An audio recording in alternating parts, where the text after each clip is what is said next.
అనకాపల్లి బెల్లం అనకాపల్లి బెల్లం అని అనకాపల్లి కోడిగుడ్డు ఈ మధ్యలో వింటా ఉన్నాం.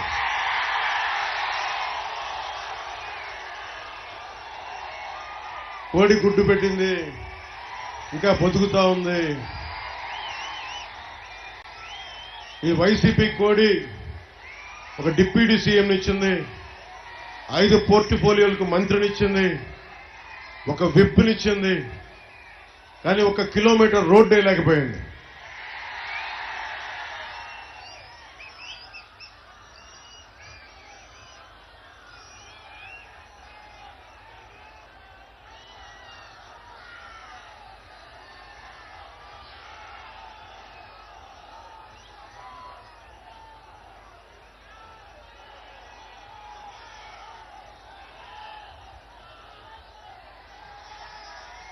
ఆరోగ్యం బాగా చూసుకుంటాను. ఈసారి దవడ వాచిపోయేలా కొడదాం, అందరికీ గట్టి కొడదాం. ఒక వ్యక్తికి అధికారం ఇచ్చి చూస్తే వ్యక్తిత్వం బయటపడద్దని, వైసీపీ నాయకుడికి అధికారం ఇచ్చి చూసాం, ఏం జరిగిందో తెలుసు. ఈ రోజున ఇంతమంది యువత, ఆడపడుచులు, మహిళలు, పెద్దలు ఇంత పెద్ద ఎత్తున వచ్చి రోడ్ల మీదకి వచ్చి మాకు మద్దతు తెలుపుతున్నారంటే ఈ వైసీపీ ప్రభుత్వం పోవాలి, కూటమి ప్రభుత్వం రావాలి అన్న కోరిక ఈ రోజున సంకేతం, నిదర్శనం. ఇది జనసేన, తెలుగుదేశం, భారతీయ జనతా పార్టీ ఈ 3 ప్రత్యేకించి ఒక రోజున 2021లో వైసీపీ వ్యతిరేక ఓటు చీలకూడదని ఆ మాట అంటానికి కారణం ఇక్కడ ఉన్న యువత, మహిళలు, చిన్నపిల్లలు. ఎందుకంటే నా ఒక్కడికి ప్రయోజనాల కోసం నేను రాజకీయాల్లోకి రాలా. మీ అందరికీ తెలియజేసుకుంటా ఉన్నా, సీనియర్ నాయకులు ఇంతమంది ఉన్నారు. ఒక పార్టీని నడపడం ఎంత కష్టమో వాటిని అడగండి, వాళ్ళు చెప్తారు. దశాబ్దం కాలం ఒక్క ఎమ్మెల్యే లేకుండా పార్టీని నడపగలిగానంటే మీ భవిష్యత్తు బాగుండాలి అన్న ఒక్క ఆకాంక్షే. అధికారం కోసం అయితే సీఎం రమేష్ గారిని అడగండి. నాకు ప్రధానమంత్రి గారు ఎంత సాన్నిహిత్యంగా ఉంటారు. ఒక కోరికే, ఒక మంత్రి పదవి కావాలి, ఒక ఎంపీ పదవి కావాలంటే నేను వెళ్ళి అడగలను.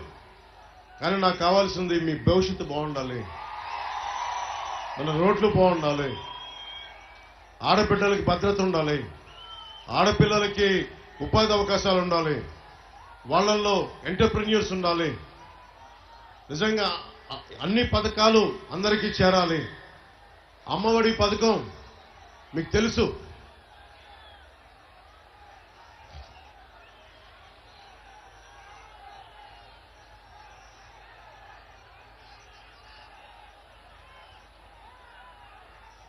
అమ్మఒడి పథకం పెట్టినప్పుడు ఒక్కొక్కరికి 15,000 రూపాయలు ఇస్తామని చెప్పి మాట ఇచ్చారు. సంవత్సరానికి 2వ సంవత్సరం వచ్చేటప్పటికి 1000 రూపాయలు తగ్గించి 14,000 రూపాయలు చేశారు. ఇంకో సంవత్సరం తిరిగేసరికి 1000 రూపాయలు తగ్గించి 13,000 చేశారు. 21, 22లో మొత్తానికి వేయకుండా ఎగ్గొట్టేశారు డబ్బులు. 83 లక్షల మంది, ఎంతమంది బిడ్డలున్నా కానీ, 4 బిడ్డలున్నా కానీ మేము అమ్మఒడి పథకానికి డబ్బులు వేస్తామని చెప్పి ప్రభుత్వంలోకి వచ్చిన తర్వాత ఒక్కడికే, ఒక బిడ్డకే ఇస్తామని చెప్పి 83 లక్షల మంది లబ్ధిదారులుంటే కేవలం 44 లక్షల మందికే అమ్మఒడి పథకం ఇచ్చారు. రకరకాల కారణాలు 44 లక్షల మందికి మీకు ఇస్తున్నామని చెప్పి, అదే అమ్మఒడికి ఇచ్చింది 19,600 కోట్ల రూపాయలు అయితే మద్యం మీద అమ్మి నాన్న గొంతును తడిపి సారా నిషేధిస్తామని చెప్పి దాదాపు 1,00,000 రూపాయల కోట్లు ఈ రోజున నాన్న గొంతులో సారా పోసి సంపాదించాడు. ముఖ్యమంత్రి కాదు అతను, ఒక సారా వ్యాపారి. అతను ముఖ్యమంత్రి కాదు, అతను ఒక ఇసుక వ్యాపారి. ముఖ్యమంత్రి కాదు, అతను ఒక మనకి ల్యాండ్ ని దోచే ఒక స్కామ్స్టర్ అతను. అలాగే మీ అందరికీ ఈరోజు నేను తెలియజేసుకుంటా ఉంది, భవిష్యత్తులో మీకోసం నిలబడే నాయకులు కావాలి.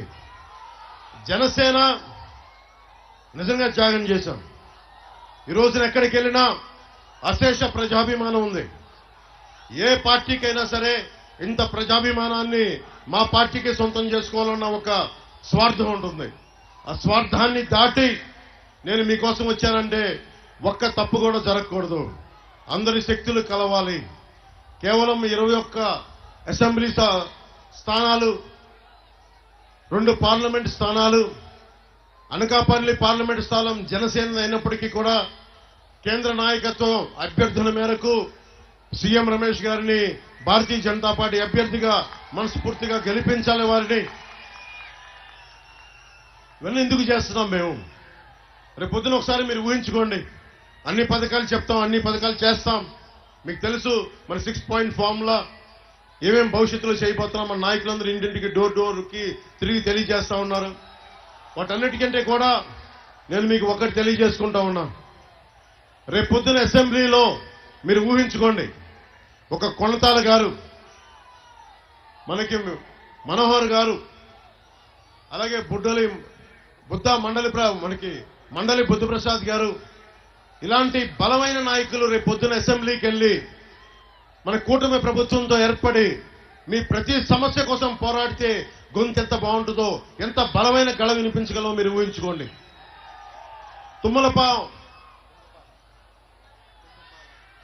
తుమ్మపాల షుగర్ ఫ్యాక్టరీ ఉంది. దారి పొడవున వస్తా ఉంటే, అన్న మా తుమ్మపాల షుగర్ ఫ్యాక్టరీ గురించి మాట్లాడుతున్నానంటే మాట్లాడమని చెప్పిన వారికి ఒకటే చెప్పా. 2014 నుంచి మన అనకాపల్లిలో తిరిగినప్పుడు పోరాట యాత్ర 2018లో తుమ్మపాల షుగర్ ఫ్యాక్టరీకి వెళ్ళాను. అక్కడికి నష్టాల కారణంగా మూసేస్తే, సమర్థవంతంగా నడపలేకపోతే మూసేస్తే కార్మికులకు ఆ రోజున ఒకటే హామీ ఇచ్చాం, నేను నిలబడతానని. అదే వైఎస్ జగన్ ప్రభుత్వం మేము వచ్చి దీన్ని తెరిపిస్తానని చెప్పి ఈ రోజున దాన్ని 300 కోట్ల రూపాయలకి సైలెంట్ గా మౌనంగా దాన్ని ఒక రియల్ ఎస్టేట్ పీస్ లాగా అమ్మేస్తా ఉన్నారు. నేను ఈ రోజున చెప్తా ఉన్నాను, అనకాపల్లి ఈ సభ సాక్షిగా చెప్తున్నాం, మేము వస్తే ఇక్కడ చక్కెర కర్మాగారాలు బాగుండాలి, కోఆపరేటివ్ షుగర్ ఫ్యాక్టరీస్ బాగుండాలి, ఉపాధి అవకాశాలు రావాలి. ఇలాంటి డిబేట్లు జరగాలంటే కొనతాల రామకృష్ణ గారు అనకాపల్లి నుంచి వెళ్ళాలి. సుజలా స్రవంతి పథకం, ఉత్తరాంధ్ర సుజలా స్రవంతి పథకం రావడానికి కొనతాల రామకృష్ణ గారే కారకులు. ఆ రోజున అప్పుడు ప్రభుత్వంలో ఉండి బలంగా ఇక్కడ కష్ట నష్టాలు చెప్పి తెలియజేసి ఆ పథకాన్ని తీసుకొస్తే ఈ రోజున ముందుకు తీసుకెళ్లేకుండా వెళ్ళిపోయింది. అలాంటి వ్యక్తి ఈ రోజున మనకి అసెంబ్లీలో కనుక అడుగు పెడితే